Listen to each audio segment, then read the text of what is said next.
One and Only Ivan is a new kind of family, sort of like feel good comedy ish movie slash drama. It's like that genre, right? It's like it's for the kids, it's for the parents. For kids. Yeah, it's clean fun. Yeah, good, clean fun. This comes to us from Thea Sharrock, who I'm not as familiar with. She did Me Before You. Yeah, is yeah. That's like the only one I think I've seen. I think actually, does, I think that's her only movie that she's directed. I think at least her only feature film, because I know she does a lot of like British theater. I think I remember reading something about that. So she is an established director, but a pretty novice filmmaker. I think that is the case. Yes. So The One and Only Ivan is her follow-up, her second film. And I think this was originally supposed to be shown in theaters. It was going to get a theatrical release. And it's kind of been in the works for a long time. I think we first heard about this movie back in like 2014, but then they were just late to just make it. I know it got like pushed back a lot. Like I think there were like 2 or 3 release dates for this before it came to Disney Plus, if I remember correctly. I believe that's the case. Yeah, they just kind of pushed this thing around until finally it's coming out now on Disney Plus. I'm not sure if it would have ever shown up in theaters or if this was just one of those things where it's like, this works out. We need something for Disney Plus and doesn't really make sense to put this in a drive-in right now. So here it is. I think it might, if we didn't have COVID going on, kind of same with Artemis Fowl, I think they might have tried to push this in theaters, but I don't think they would have given it a like huge release. This might be like one of those like Labor Day weekend kind of movies where it's just like it's out if you want to go see something, but like they're not expecting like more than 30 million at the box office. That's the vibe I get.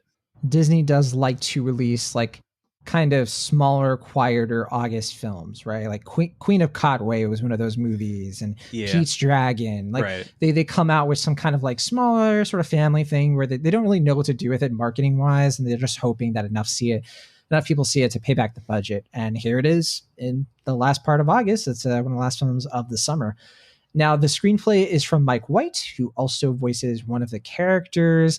And Mike White is a little bit more well-known, I think, to some of the listeners, I assume. He's one of my favorite writers, yeah. Yeah, Freaks and Geeks, Dawson's Creek, Stepford Wives. I know he was in. I don't know if he like worked on it at all, but one of the movies I know that you love, Pitch Perfect 3. Joking. That's the only one I think of his I haven't seen, if I recall correctly. Yeah, I think I've even seen the Emoji Movie. So yes, that's right. He was a writer, one of the many writers on the Emoji Movie, but also he directed Brad's Status. I think that was one of the last things. And Year of the Dog with Molly Shannon. Okay, yeah, I haven't seen that one. And that was his first film. Yeah, so my favorite is probably either School of Rock or Chuck and Buck, which I've talked to you a lot about Chuck and Buck. I love that movie. Yeah.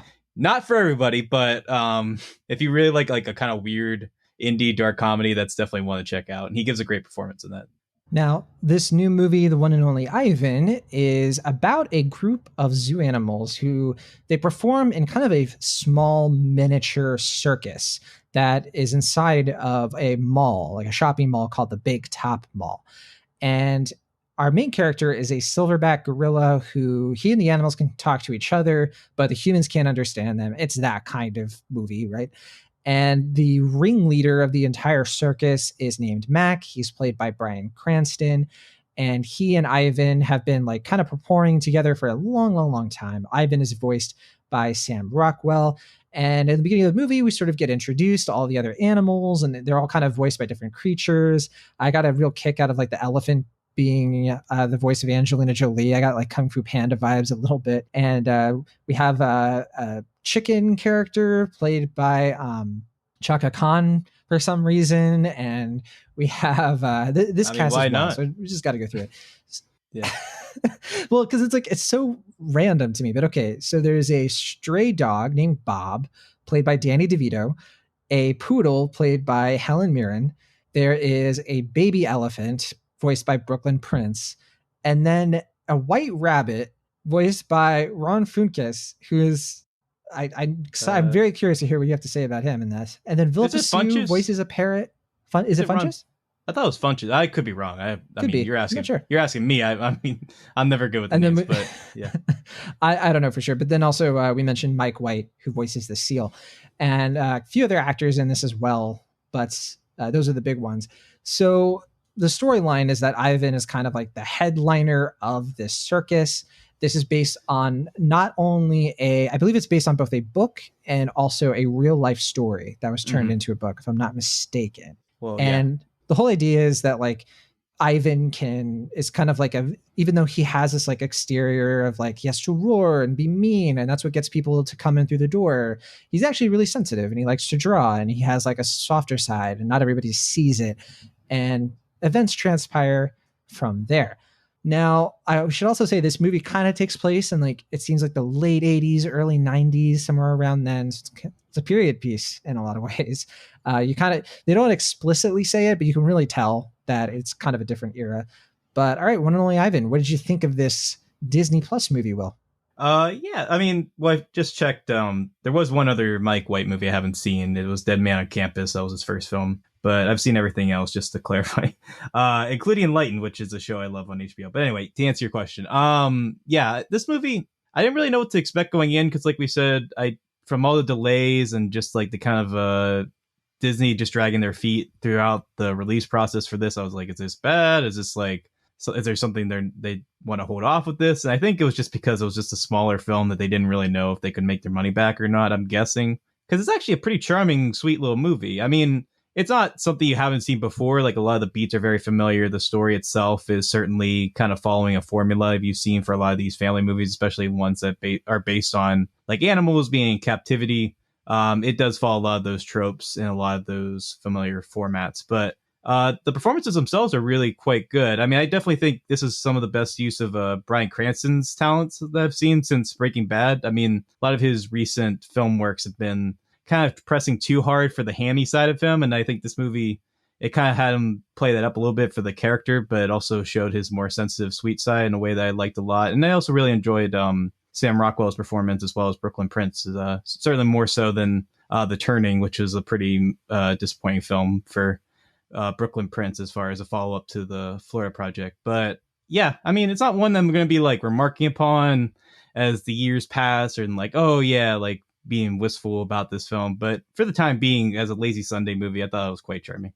You know, I think I was just in the right headspace for this. We should say a really short movie, hour and 30 minutes, about an hour 35. And, you know, it's been kind of crazy in the Bay Area. I kind of mentioned before, it's just lots of fires and like the air outside is just so smoky. And so I've been kind of shut in even more than usual.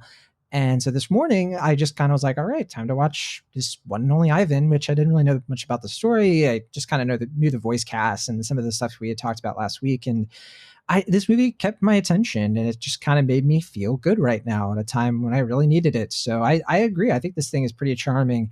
And I think this thing is a sweet little movie. Didn't knock my socks off or anything. I think that we can definitely remark on the things that work were a little bit more pronounced than some of the things I thought were a little whatever. For one thing, I did have that experience where I was watching the movie and I was like, is this all the movie's going to be?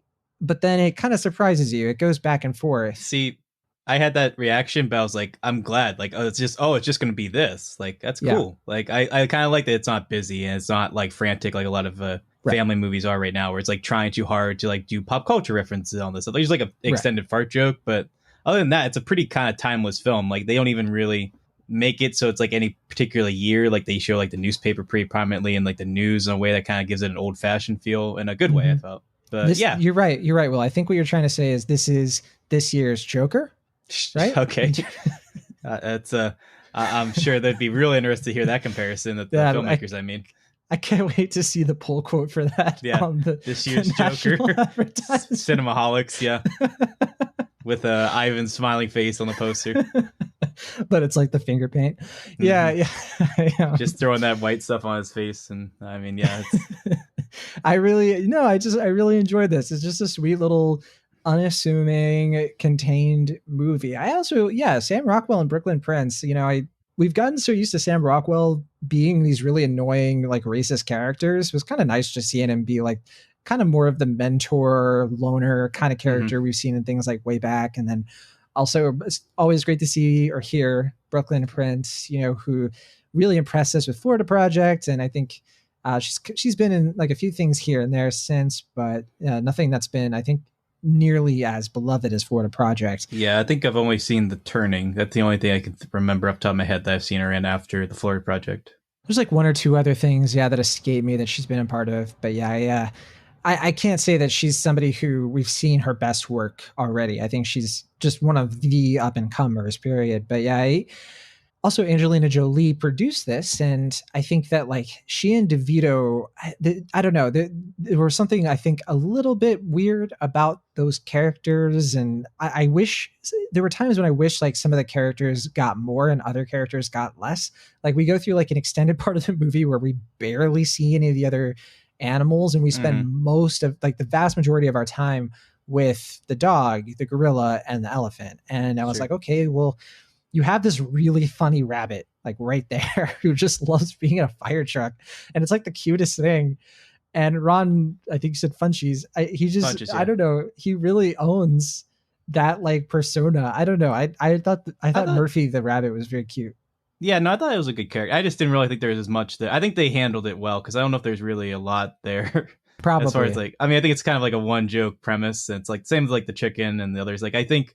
Like in theory, I get what you're saying, but I felt like they weren't as like dynamic as characters. They're just kind of sight gags. That's what you mean. It would have been too busy.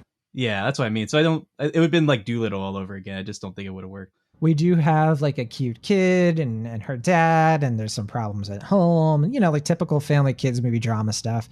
And we also have just kind of like this pretty competent writing, just sort of brings it all together. I thought I was a little worried over the course of the movie that there was sort of, I don't know, they were trying to almost make Bryan Cranston's character like too villainous when they needed him to be, or like more of an antagonist. But it was confusing. And it was also a little confusing at times of like, what is this movie really trying to say? It's trying to say something kind of deep about the difference between captivity and security. And I think they kind of nailed it, actually. Like I was worried and concerned that the movie was going to sort of end by, I don't know, just not reckoning with these like surprisingly big questions, but then it ended up being about that in a way that I thought was pretty satisfying. Of like, there should probably be like a balance between, being in a place where like you're not shut in and just like contained. And oh no, Will Ashton, is this a movie that is relevant to our current times? Well, if it is, it seems like the message you're implying is that we need to go out more and be roaming, which would not be the good message for right now. Just like this movie, where we're sending mixed messages, aren't we? No, yeah. I ultimately, I don't think it does that. I just think to what you were saying about Cranston, I thought that it's a great performance, but I think there were times when I didn't quite get him. I don't know. I felt like something was missing with that character of just his like devotion to this big top circus. And like, there were times I was like, are we supposed to hate this guy? Or are we supposed to feel sad for him? I didn't get it. I mean, considering this is a Disney film, I didn't expect him to be like too much one side or the other. Like I actually kind of liked that it was a little bit more varied in that respect. But I do agree that like there are times where they kind of push like he's almost kind of too manipulative or like even maybe abusive, and they like kind of push back because like I said, it's a Disney film. It's like, well, we don't want to like send that like we don't like they want you kind of like Bryan Cranston at least a little bit. So it's like they don't want to push that too far. But I don't know. I thought they handled it fairly well. I can see what you mean, but I mean, I think the point got across, like you said, so it didn't really bother me in the end. I guess they just, they want it to be a little bit more of like, not all humans are bad and they'll surprise you, and they're kind of playing up into that theme. And yeah, I guess there was never like an outright villain, which is kind of nice for a movie like this. Like you never had a point where, like the mayor would show up being like, unless your talent show raises $3,000, shutting down the mall. Yeah, exactly. There's nothing like that. And we're going to make an amusement park. Yeah, it's not Dumbo. But even though there were times when I was like, oh, it kind of is. DeVito. I think the theatrical budget kind of made this a little bit like more impressive in terms of like the effects. I thought the effects were pretty decent. Yeah, I thought so, especially for Ivan. Yeah, I mean, I thought they did a nice job. You can kind of tell it's not like big budget, but like considering what the budget probably was, which is kind of more mid-budget, it was certainly impressive as far as special effects, considering too that like the special effects are so prominent throughout the film as well. So yeah, I was impressed by those.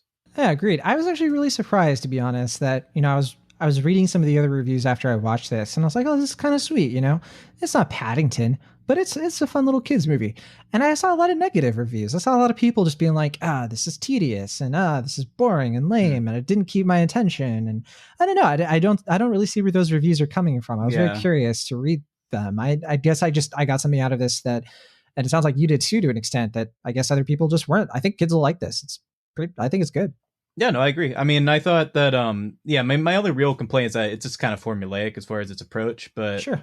I mean, it's not done poorly. Like it's done Right. well, and I think you can kind of tell that Mike White is here as like a writer for hire, but I do think he influences the script in a way that makes it a little bit more robust than I think maybe like a hackier version of the script would have been. Like I think he did a nice job overall, and I do think what's the director's name? Thea Sherrick. Sherrick, yeah, I thought she had a nice kind of gentle influence throughout the film. It's like you said, kind of like unassuming, kind of refrained in a lot of different ways that I was not expecting for a film like this, where like another director would kind of make it a little bit more like busy and like active. And I felt like this movie respected the younger audiences to just kind of let things be a little bit more casual and kind of let things play out in a more kind of progressive fashion. So yeah, I mean, I wasn't like blown away by it, but I certainly was charmed and I found it very appealing. I was going to give this a B minus, but you brought up something that, I have to push the grade down a bit. It's false advertising, this movie, because you said it was formulaic. We've seen other movies like this before, so it's not the one and only Ivan. Sure. So that's a C minus for me. Nah, I'm a B minus on this one. I think it's fun.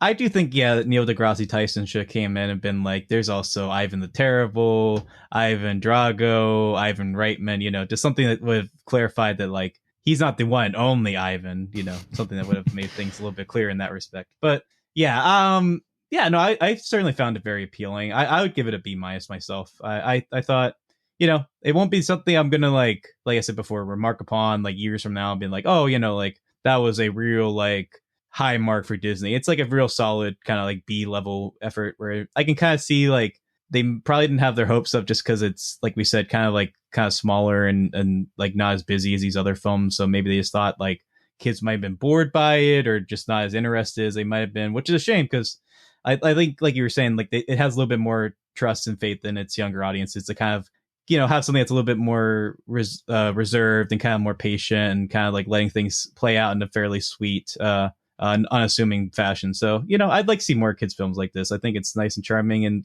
something that easily could be appealing to a wide audience because like none of the content's offensive. I'm pretty sure it's a G film. Like, I don't think it even pushes PG. I might be wrong about that, but Not sure. yeah, I mean, maybe it might be a little PG because some of like the animal actions and stuff, but I don't know. It's a real light PG if it is. So there's a really edgy chicken cross the road joke that I think will probably that was turn heads.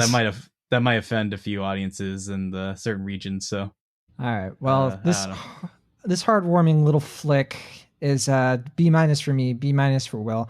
The reviews aren't that bad. The reviews I saw were more negative, but I just looked at the Rotten Tomatoes. It's like 71%, which that sounds about right. 71% of critics at least kind of liked it, like we do. So I guess that's pretty much in line with what we're talking about. And yeah, it's kind of weird too because I feel like 2020 in general has been we've had so many reviews where it just feels like every movie or most movies are like on the edge of like they're either C plus or B minus. That's like our line, I guess, of like either we recommend it as a B minus or above, or we don't really recommend it as a C plus or lower. So this one's like a high B minus, but I'd be curious to look at like our catalog of grades and see like how many movies have like fallen in that zone of like right at the line of like, is it okay or did you like it? I think that's not unintentional because I think studios are just at this moment kind of throwing out the things they don't have full faith in or something that they're like, it's like maybe they're not like against it, but like, certainly like Artemis Fowl or something like that, where it's just like they had no faith in that. They knew it was bad. And it's just like, just put it on Disney Plus. But there's like exceptions, like obviously like Hamilton and things like that, where it's like they're good stuff. They just like they wanted something to kind of tied audiences during this period. But yeah, for the most part, I think it's stuff that they're just kind of like they want to get their hands off of. And yeah, I mean, it's not going to produce like B or higher level movies, but if it's stuff like this where it's just appealing but slight, I'll take it for sure. Agreed. All right, well, that is the one and only Ivan. It is currently available to stream if you have a Disney Plus subscription.